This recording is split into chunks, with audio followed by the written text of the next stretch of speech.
Africa దేశం ఇథియోపియాలోని ఉత్తర Tigre ప్రాంతంలో టొగాగోలోని ఓ మార్కెట్పై బుధవారం జరిగిన వైమానిక దాడిలో 80 మంది మృతి చెందారు.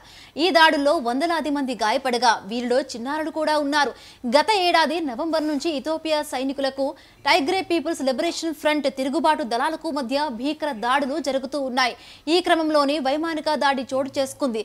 రద్దీగా ఉన్న మార్కెట్పై విమానం నుంచి బాంబులు జారవిడడంతో పెద్ద ఎత్తున ప్రాణ నష్టం సంభవించింది.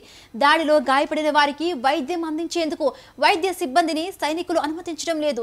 ఘటనా స్థలానికి బయలుదేరిన అంబులెన్స్ ను కూడా వెనక్కి పంపిస్తూ ఉన్నారు. దీంతో తీవ్రంగా గాయపడిన మరికొందరు చనిపోయినట్టుగా తెలుస్తోంది. వీరిలో ఒక చిన్నారి కూడా ఉన్నాడు. ఇక ఈ వైమానిక దాడిని అమెరికా తీవ్రంగా ఖండించింది. ఆఫ్రికాలోనే జనాభా పరంగా రెండో అతిపెద్ద దేశమైన ఇథియోపియాలో ఇటీవలే ఎన్నికలు జరిగాయి. అయితే ప్రజలెవరూ ఓట్లు వేయడానికి ఆసక్తి చూపలేదు.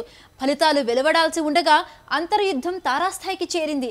తాజా వైమానిక దాడుల్లో పెద్ద సంఖ్యలో టీపీఎల్ఎఫ్కు చెందిన నేతలు హతమైనట్లుగా USAID chief Samantha power tweet చేశారు. ఈ దాడి అత్యంత ఆందోళనకరమని ఇథియోపియన్ యూనియన్ వ్యాఖ్యానించింది.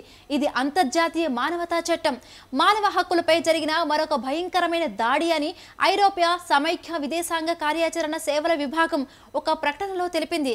క్షతగాత్రులకు రెడ్ క్రాస్ సంస్థ సహాయక చర్యలు కొనసాగుతూ ఉన్నాయి.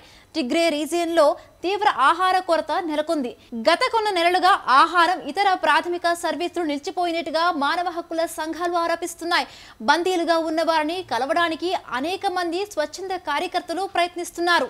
ఐక్యరాజ్య సమితి అంచనాల ప్రకారం అక్కడ 3.5 లక్షల మంది ఆకలితో అలమటిస్తున్నారు.